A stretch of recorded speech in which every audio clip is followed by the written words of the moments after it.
a nossa saudação fraterna, o nosso abraço, o agradecimento em particular a Jesus por mais esta reflexão em nossa vida. Existe uma cidade no estado da Pensilvânia, na América do Norte, de nome Roseto. Roseto possuía cerca de 2.000 habitantes no início dos anos 50, quando um estudo patrocinado pela Universidade de Oklahoma apresentou alguns conceitos revolucionários sobre o binômio saúde e doença.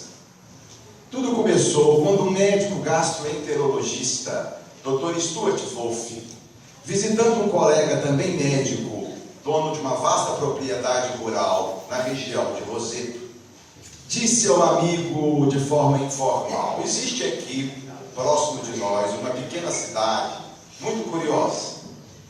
Uma cidade onde as pessoas adoecem muito pouco e quase não se vê doença cardíaca em pessoas com menos de 65 anos. A informação era inusitada. A doença cardiovascular era a principal causa de morte nos Estados Unidos. O infarto agudo do miocárdio era uma epidemia em todo o território americano, como uma cidade como qualquer outra poderia estar livre dessa tragédia de consequências tão dramáticas. E o Dr. Wolff decidiu estudar o fenômeno. Convocou clínicos da Universidade de Oklahoma, epidemiologistas, sociólogos, e foram para lá. Durante 4 semanas instalaram-se em Roseto. Examinaram todos os habitantes da cidade. Fizeram eletrocardiograma, exames de sangue, vasculharam os arquivos do cartório, as fichas médicas do posto de saúde e chegaram a conclusões impressionantes. A mortalidade por doença cardíaca em Roseto era 40% menor do que em qualquer cidade dos Estados Unidos. Mesmo mortalidade por outras doenças era significativamente menor. Não encontraram em Roseto nenhum caso de alcoolismo, não havia suicídio, uso de drogas, a taxa de criminalidade era baixíssima, ninguém dependia da previdência social, não encontraram casos de úlcera péptica, ou seja, em Roseto as pessoas morriam de velhice. Como explicar o fenômeno? Os pesquisadores de Oklahoma levantaram uma primeira hipótese, genética. Porque os moradores de Roseto vieram de uma mesma região da Itália no final do século XIX e, portanto, eram mais ou menos aparentados. Pensaram, talvez trouxessem genes protetores de enfermidades. Mas foram estudar outros indivíduos que também vieram da mesma cidade da Itália e moravam em outras cidades dos Estados Unidos e não encontraram os mesmos índices de saúde. Portanto, a hipótese genética não podia explicar o fenômeno. Levantaram a segunda possibilidade, o contexto geográfico. Talvez haja no ambiente de Roseto, o clima, a temperatura, a vegetação, algo desconhecido que fortaleça o organismo e previna doenças. Acontece que muito próximo de Roseto, a 3, 5, 10 quilômetros, haviam outras cidades, no mesmo contexto geográfico, e não possuíam os índices de saúde de Roseto. Portanto, ambiente não poderia explicar o fenômeno. Levantaram a terceira possibilidade, hábitos alimentares, a prática de exercício. Negativo. Em Roseto as pessoas comiam muito e mal. Uma dieta rica em açúcar, em gordura. Muitos eram obesos, fumavam e não se via ninguém fazendo caminhada naquela cidade. Os pesquisadores então ficaram sem saber como explicar o mistério. Se não são genes, nem o ambiente, nem tampouco os hábitos alimentares, como entender uma sociedade tão saudável? E decidiram conviver mais intimamente com os habitantes daquela cidade, conhecer os seus hábitos, a sua maneira de conviver uns com os outros, o seu cotidiano. E aí eles se surpreenderam. As pessoas em Roseto eram muito amigas, conviviam muito fraternalmente.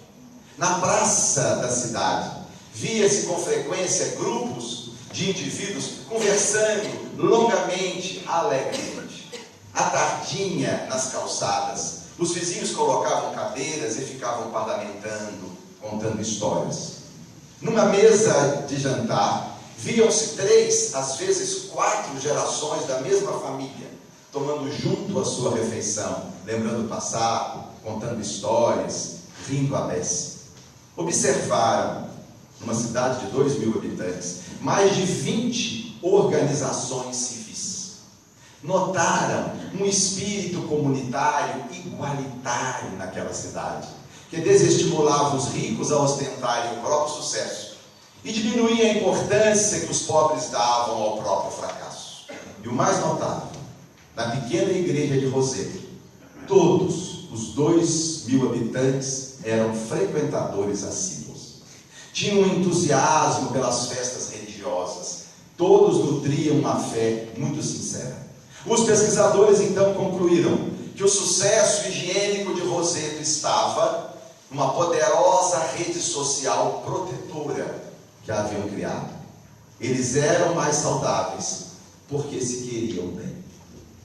Mas nós fomos buscar a história de Roseto como motivação inicial para as nossas reflexões, porque ela se identifica com uma expressão empregada por Allan Kardec na conclusão do Livro dos Espíritos, a expressão sentimento religioso.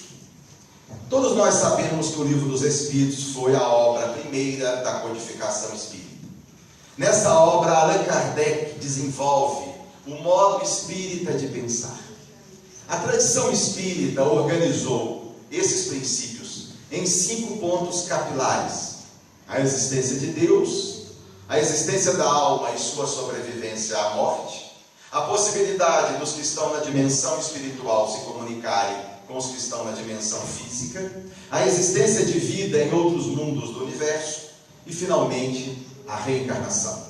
Mas após desenvolver esses princípios, na conclusão da obra, Allan Kardec vai dizer que o Espiritismo bem compreendido e devidamente sentido por nós vai fazer surgir em nós 3 efeitos, ou vai se acompanhar de 3 consequências. O primeiro efeito, que nos remete a Roseto, é o que Allan Kardec chama de construção de um sentimento religioso. Porque sociólogos que foram estudar as religiões primitivas verificaram algo muito curioso. O que motivava os nossos antepassados a se unirem nos grupos religiosos não era a busca de Deus, era a busca uns dos outros. Orar juntos, ler juntos textos edificantes, desenvolver juntos trabalhos voluntários, vai fazendo desenvolver em cada um de nós um sentimento de respeito pelo outro, de afeto pelo outro.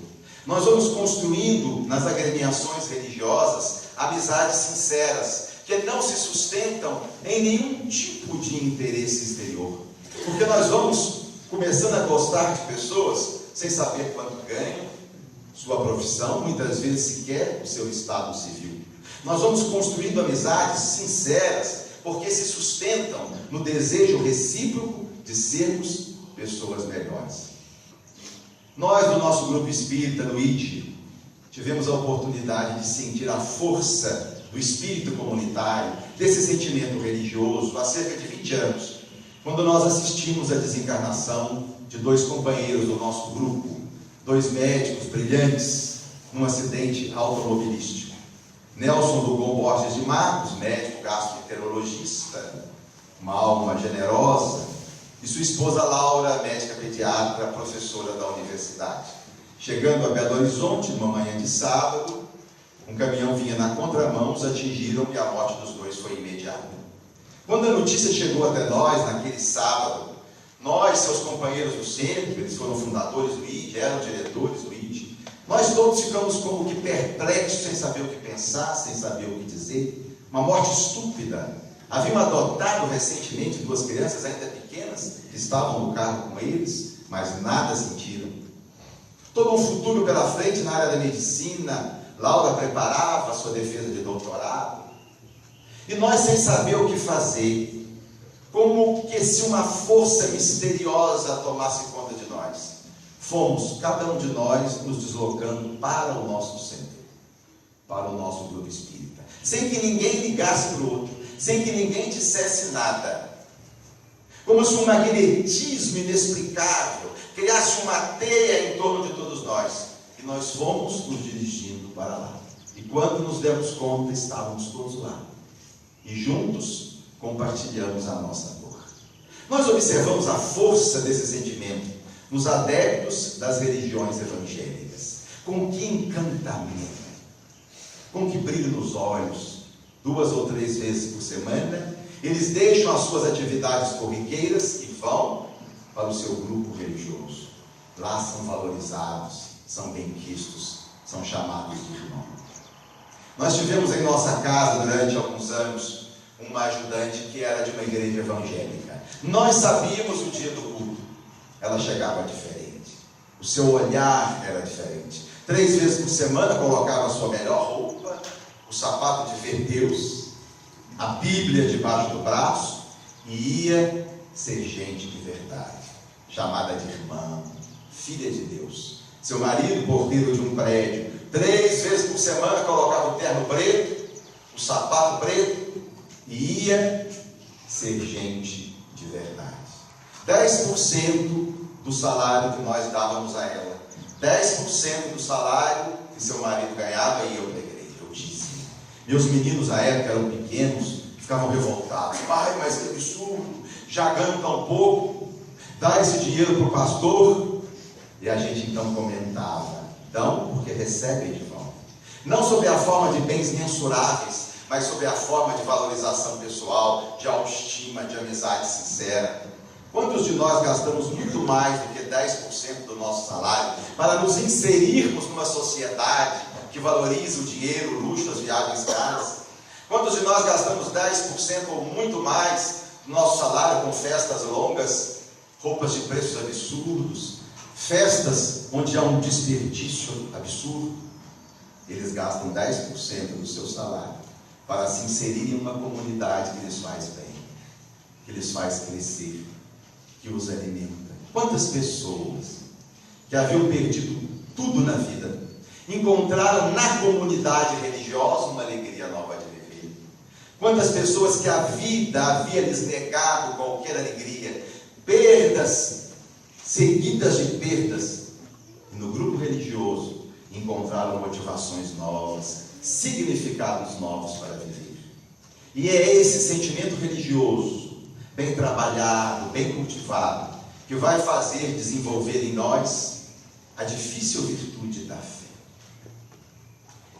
Paulo, escrevendo aos Hebreus, diria que fé é a certeza na realidade das coisas não vistas, ou a posse antecipada daquilo que se espera. Fé é essa confiança absoluta num poder superior que nos ama mais que tudo nesse mundo e que jamais vai permitir que se dê conosco senão aquilo que é estritamente necessário ao nosso bem-estar pessoal. Diria William James, fé é atirar o fardo ao chão, é colocar leveza na nossa vida, é deixar-se levar por essa força, é entregar-se a esse poder que sabe muito mais do que nós o que é bom para a nossa própria vida. Como deve ser belo, minha gente, como deve ser misterioso possuir esse sentimento em grau superlativo. Como aqueles cristãos que iam para o circo romano, devorado pelas feras, cantando cânticos de louvor a Deus. Como Paulo de Tarso, no momento da execução da pena capital que recebera do imperador, quando o soldado ergue a espada para decepar a cabeça, mas o soldado vacila, porque está diante da maior envergadura moral do planeta. E Paulo percebe a dificuldade do soldado, volta-se e diz assim: filho, cumpre com o teu dever, porque eu deve ser triste, vazio, doído, não possuir essa fé sequer em Ger. Um colega da faculdade de medicina, recentemente desencarnado, e que tinha uma participação no movimento católico progressista, me contou um diálogo que ele assistiu entre Darcy Ribeiro e Leonardo Boff. Darcy, com câncer metastático disseminado, já acamado, dias antes da desencarnação, recebe a visita de alguns amigos do movimento católico. Embora Darcy fosse ateu, materialista, tinha amigos entre teólogos da teologia da libertação. E houve um momento em que Boff, investido de um entusiasmo especial, de uma inspiração toda particular, fosse a falar para Darcy das belezas da imortalidade, dizendo a ele que a morte não era o fim, era um umbral para uma nova vida, que seria bela, que seria luminosa, que não era importante o fato de Darcy não acreditar em Deus. Deus não se importava com isso. O importante é que Darcy tinha sido um homem bom. E foi falando, e houve um momento em que Darcy se emocionou. Voltou-se e disse assim: Boff, me dê sua fé. Passa para mim, amigo, esse seu sentimento. Eu queria tanto possuí-la. E Boff se calou, porque não havia o que dizer. Fé não se doa. Fé é uma construção doída, longa, do espírito que se propõe a identificar com a espiritualidade. E como Boff se calou, Darcy voltou e disse: bom, já que você não pode me dar a sua fé, pelo menos me diga uma coisa: como é Deus? E Boff disse: Deus, Darcy, é como uma preta velha, muito gorda, dessas que existiam no interior de Minas. Um sorriso alegre no rosto e todo o amor no coração. Ela fica sentada ao lado de um fogão de lenha, onde há sempre café fresco, uma broa muito quente. E você chega cansado, com frio, com sono, desesperado, culpado, atormentado, cheio de ódio, de frustração. E ela senta você do seu lado, lhe oferece uma xícara de café, um pedaço da broa, e depois o envolve num abraço de um amor infinito. E Darcy, que nunca perdeu o humor, nem na hora da morte, voltou e disse assim: Boff, se você tivesse me dito antes que Deus era mulher, eu tinha acreditado em Deus. Em nossos dias, esse sentimento religioso, esse espírito da fé, vem sendo estudado em grandes universidades do mundo. E decidiram verificar se o sentimento da fé tem alguma correlação positiva na vida do indivíduo, ou se apenas misticismo, lorota ou religião. Estudos efetuados de 30 anos para cá têm mostrado que há sim uma correlação muito positiva entre fé e saúde, e entre fé e valores morais. No que se refere às relações entre fé e saúde, os estudos vêm mostrando correlação entre sentimento religioso, moléstias psiquiátricas, função imunológica, doença cardiovascular e expectativa de vida. Estudos mostram que as pessoas que frequentam uma religião sofrem menos de depressão e, quando acometida, se recuperam mais rápido. Outros estudos têm mostrado níveis menores de ansiedade naqueles que frequentam um grupo religioso.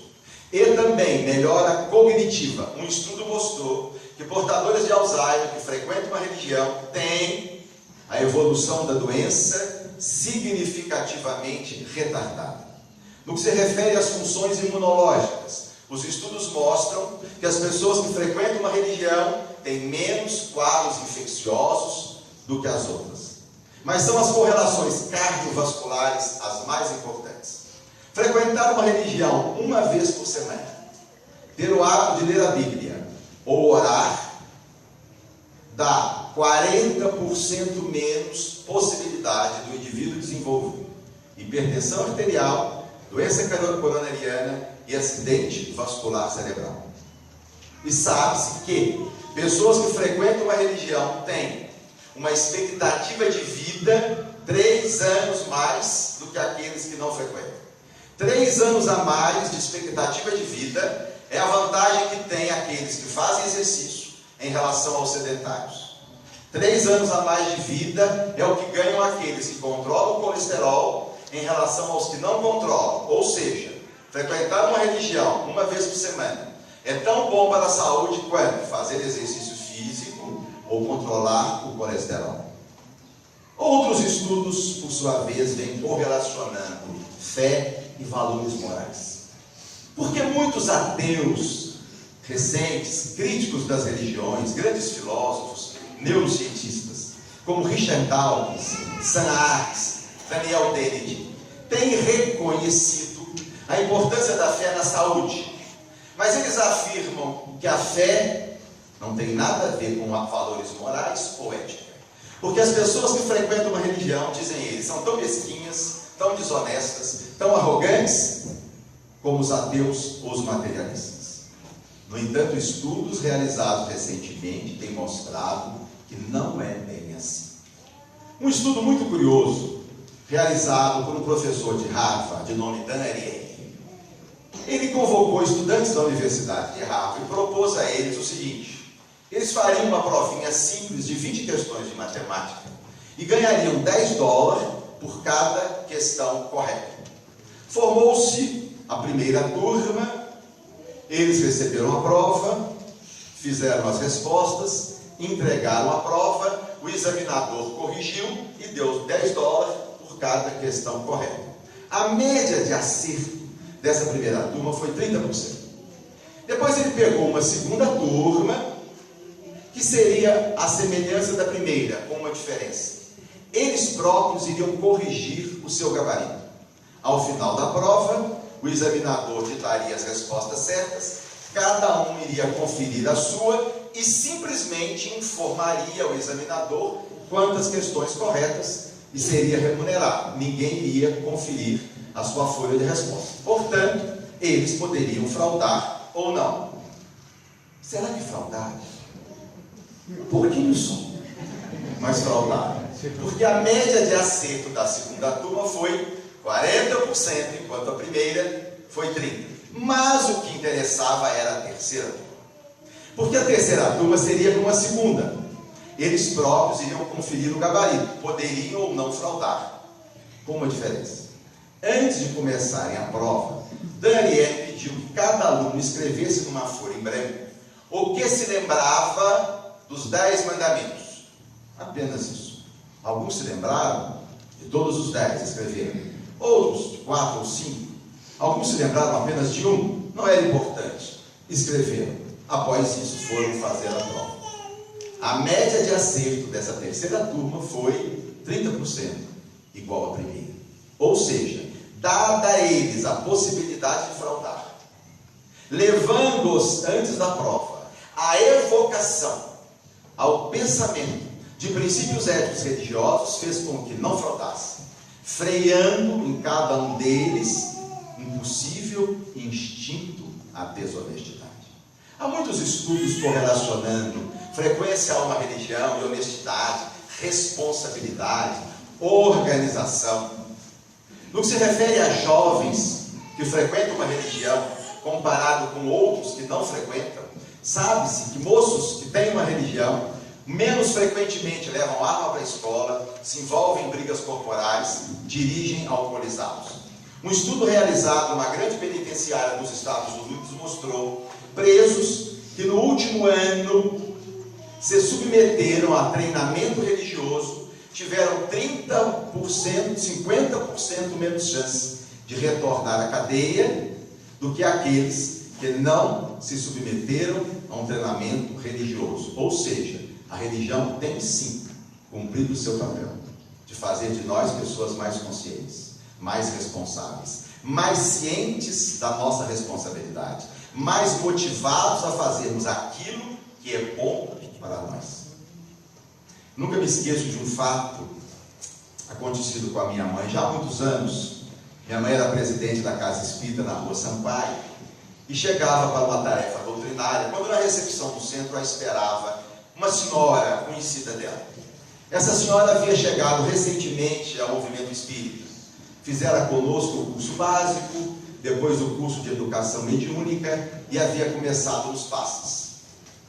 Mas quando minha mãe chegou, ela falou: Dona Beth, quero lhe apresentar uma pessoa.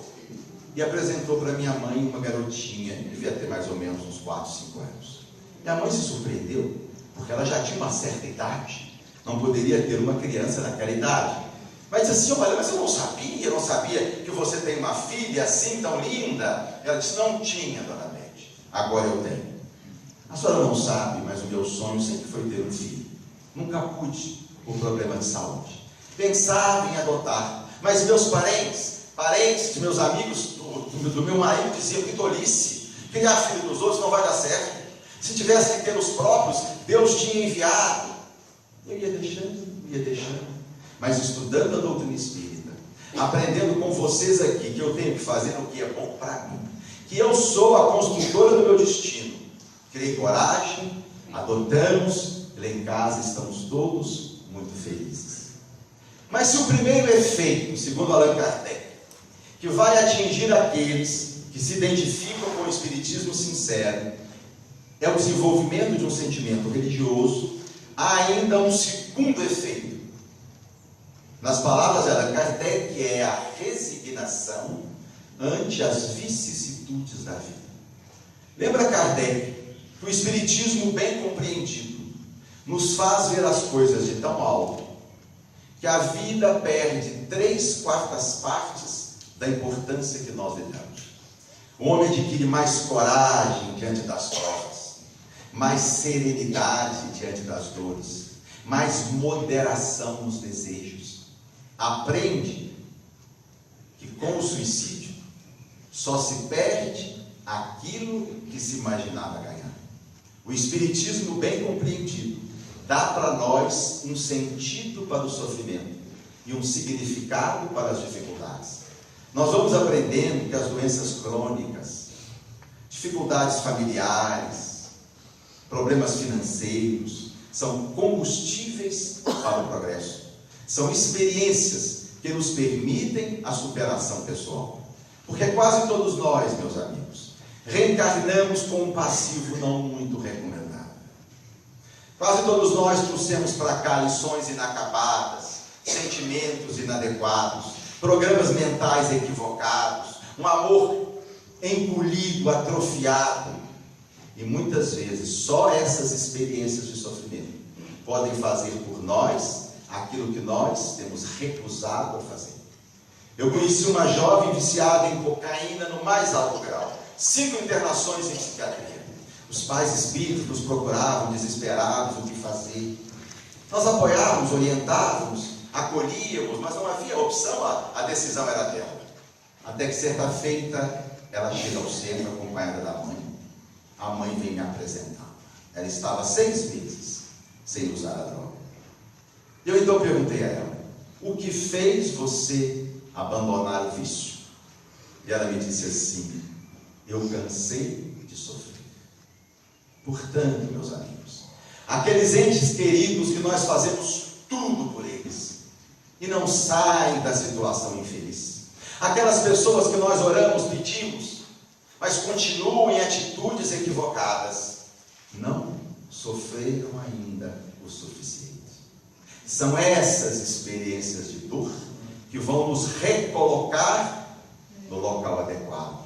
A nossa história como espécie foi uma história de superação pessoal, de luta contra as adversidades. Há 65 milhões de anos, nós éramos pequenos mamíferos que vivíamos correndo assustados dos grandes répteis que dominavam a Terra. Cai um meteoro de 10 quilômetros no Golfo do México, gera uma mudança climática e em 100 anos dizima 90% dos seres vivos da Terra. Nós sobrevivemos graças à coragem, à determinação, à superação. Crescemos e dominamos a Terra. Vivíamos então há 7 milhões de anos como grandes primatas, pachorrentamente nas florestas africanas, quando uma mudança climática quase dizima os recursos nutritivos da floresta. Seria impossível todos continuarmos lá. Alguns decidiram confortavelmente ficar onde estavam. Estão lá até hoje. São os chimpanzés, os gorilas, os gibões, os bonobos. nós decidimos descer das árvores, enfrentar uma vida nova, coragem para se reconstruir. Somos os Homo sapiens, herdeiros de uma história de luta pessoal. Quando alguém perguntou a Golda Meir, primeira-ministra de Israel, como explicar o atraso tecnológico dos países ricos em petróleo, ela comicamente disse assim: Moisés demorou 40 anos para encontrar um local sem petróleo para colocar o seu povo. E o resultado disso, 30% dos prêmios Nobel são para os judeus. Até na natureza nós observamos isso. Quando nós estudamos o cérebro do nosso cãozinho doméstico, se surpreendam, é muito menor do que o cérebro dos animais selvagens, de mesma categoria, de mesmo volume e peso. Os nossos cãezinhos domésticos recebem tudo de mão beijada, não precisam ir à luta, o cérebro não desenvolve a inteligência. Os animais selvagens têm que se superar, enfrentar os predadores, descobrir recursos e alimentos. O cérebro cresce e a inteligência se expande. E eu me lembro aqui no finalzinho do livro Nosso Lar, André descreve a situação de um espírito já de certa condição evolutiva, retornando à Terra, e em diálogo com os filhos do passado, já desencarnados, e que nessa serão seus anjos da guarda. Ele volta-se e diz a eles assim: eu só peço a vocês uma coisa, que eu jamais encontre facilidade na vida. Chico conta que uma vez uma senhora o procurou para lamentar-se da sua história de vida. E ela dizia: seu Chico, minha vida foi muito triste, problema atrás de problema, luta atrás de luta, nunca, seu Chico, ninguém me ajudou, tudo que eu fiz foi sozinho, eu sozinha fui superando aqui, cheguei aos quase 80 anos, depois de uma vida de muita dificuldade. E quando ela terminou de falar, Chico voltou e disse assim: que bom, minha irmã, que bom que foi assim, não é? Uma pessoa não afeita ao modo espírita de pensar, já ia idealizar o que esse Chico Xavier está maluco, que é isso? Pois a Doninha acabou de falar que a vida dela foi só problema. Ele vem e diz assim: que bom. Mas nós que entendemos a dinâmica da reencarnação e o processo de crescimento espiritual, podemos aquilatar tal realidade. Chico dizia assim: vida boa não leva a lugar nenhum. E ele conta que todas as privações que passou na infância e adolescência, a dupla orfandade, os castigos corporais, um pai muito ignorante, começou a trabalhar Chico com 8 anos, uma família numerosa, falta de dinheiro, nada disso era kármico. Chico não precisava passar por isso. Foram condições assinaladas em sua vida para que desde cedo pudesse viver a dificuldade e conhecer a luta pessoal, desenvolvendo em si a capacidade de amar e de sofrer com o outro. E lembra Chico, nem Jesus, governador espiritual da terra, espírito puro, que nada mais tinha a aprender na terra, passou por uma experiência, a única no planeta, sob perseguição. Os espíritos das trevas se mobilizavam em relação às lideranças religiosas e políticas e não davam sossego ao Cristo. Jesus, durante 3 anos, era quase que um fugitivo político, não conseguia ficar mais do que um dia numa cidade. E Chico diz assim: se Jesus viveu sob intensa perseguição, nós é que queremos vida boa.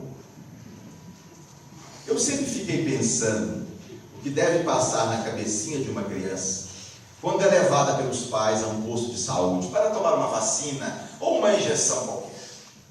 Chegam lá os pais, vem ela, a mãe se senta, coloca a criancinha deitada sobre ela, com a bundinha para cima, vem o pai, segura as perninhas por trás, aí vem aquela enfermeira com uma cara de Frankenstein, uma seringa imensa, abaixa o shortinho da criança e lhe enfia uma agulha pela nádega. Ela deve pensar: meus pais me odeiam. E essa mulher, que mulher odiosa, jamais passará pela sua cabecinha que aquele momento de dor vai livrá-la de muitas dores futuras. É como a metáfora da abelha dourada. Uma criança brincava na sala, quando uma belíssima abelha dourada entra e põe-se a dar voos rasantes. E a criança extasiada com aquele inseto, quer para ele, é meu, e vai atrás dele. Mas quando o inseto percebe, vai embora pela janela e ela começa a chorar. Um adulto que assistisse a cena pensaria: está chorando porque não alcançou o seu objetivo, mas choraria muito mais se tivesse alcançado e levado uma ferroada. Nós somos crianças espirituais e Deus, o seu imenso amor, muitas vezes nos poupa das abelhas douradas que surgem e passam por nossa vida.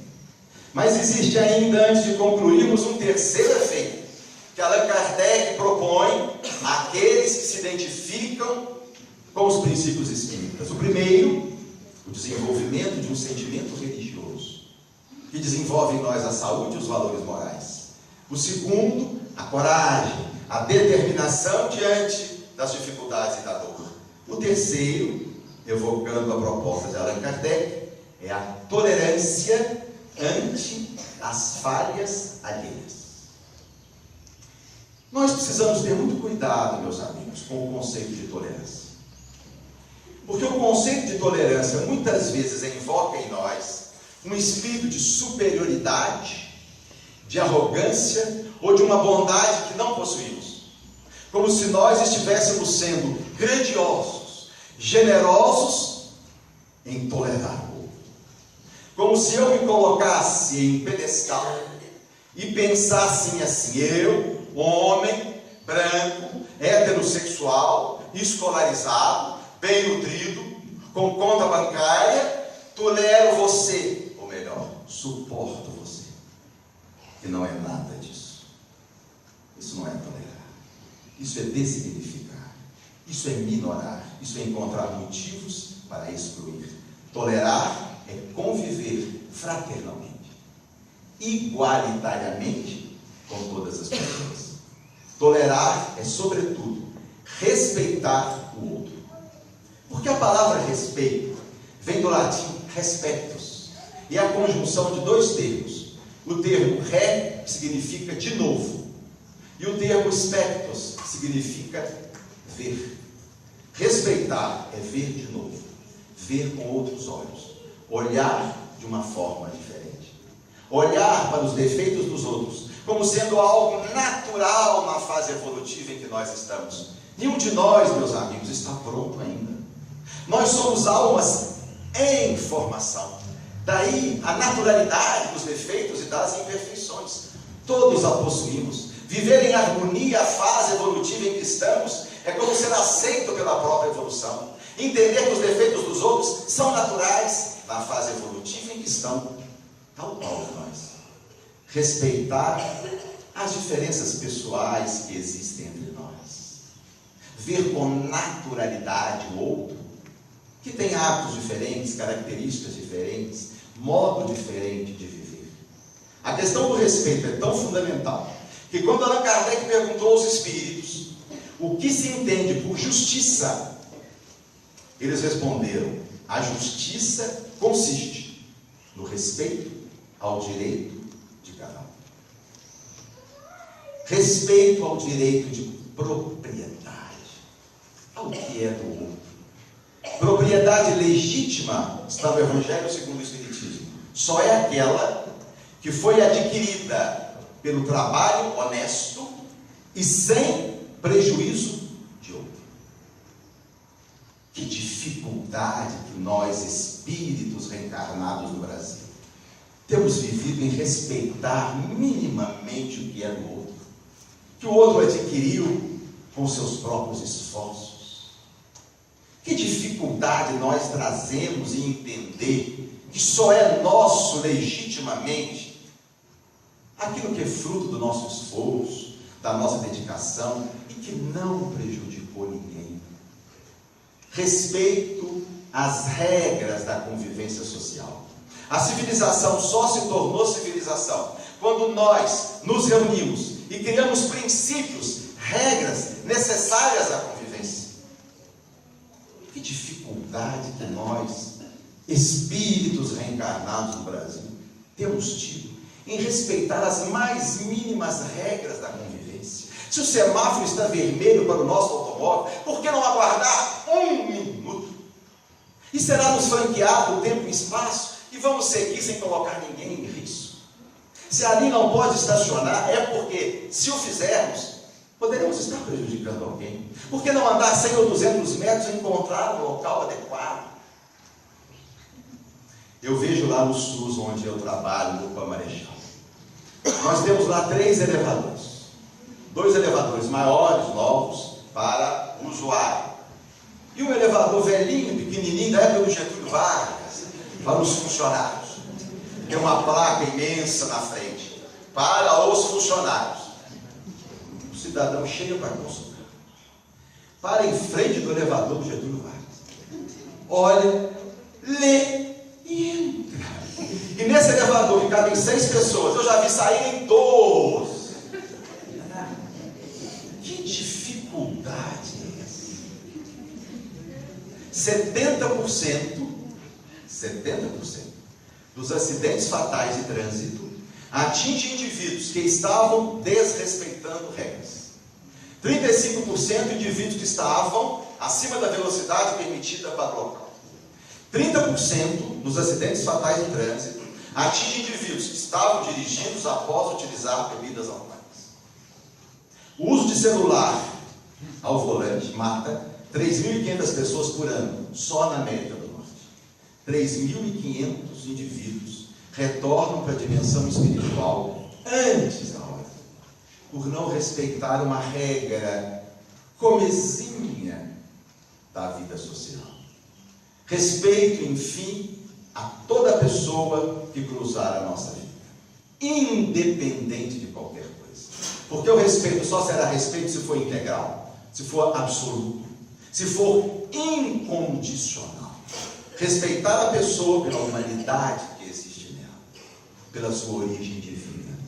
Se nós, meus amigos, pretendemos construir uma personalidade bela, nobre, justa, precisamos examinar seriamente o que ainda existe dentro de nós que exclui, que discrimina, que minora o outro.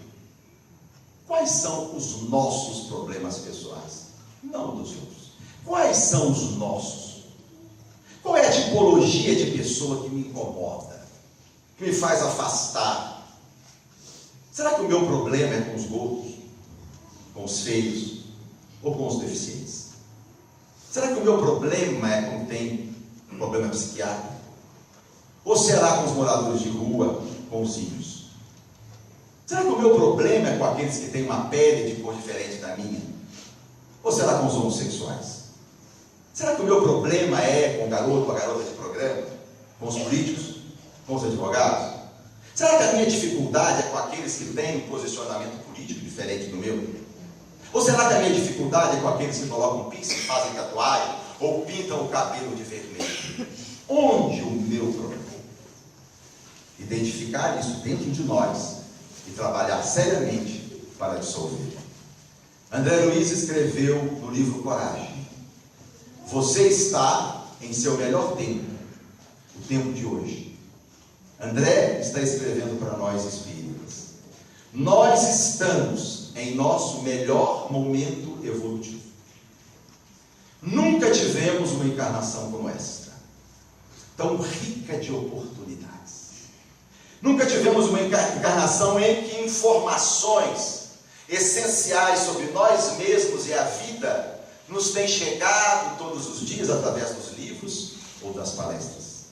Nunca encarnação alguma um espaço como esse, onde se vive uma espiritualidade sincera, nos foi franqueado. Nunca encarnação alguma pessoas tão boas, tão sinceras, tão dedicadas ao bem, estão próximas de nós. Quão importante, meus amigos, essa encarnação está sendo para nós. Antes do mergulho na terra, na dimensão espiritual, longos estudos, treinamento de habilidades, assunção de compromissos no bem, técnicos da dinâmica reencarnatória empreenderam seus melhores esforços para que nós tivéssemos um corpo que atendesse às nossas necessidades. Nosso retorno ao planeta foi saudado com alegria e esperança pelos avalistas da nossa encarnação, que continuam junto de nós. Nunca nos faltou amparo. Nos momentos devidos foram se aproximando de nós espíritos vinculados a nós pelos mesmos compromissos reencarnatórios, e as diferentes tarefas foram surgindo lá: trabalho, atividade devocional, tudo isso para que nós pudéssemos hoje reunir os nossos melhores esforços e fazermos aquilo que nos compete, fazermos um pouquinho mais e fazermos um pouquinho melhor. Porque só há uma passagem no Evangelho, uma só, em que Jesus fala em salvação. Mateus 25. Eu estava com fome e você me deu de comer. Eu tinha sede e você me ofereceu água. Eu estava nu e você me vestiu. Eu era estrangeiro e você me acolheu. Eu estava preso e você visitou-me. Eu estava enfermo e você cuidou de mim. Quando, Senhor? Quando nós fizemos isso com o Senhor? Todas as vezes que vocês fizerem isso com um dos meus pequeninos, a mim estarão fazendo. Meditemos, meus amigos, sobre tudo isso.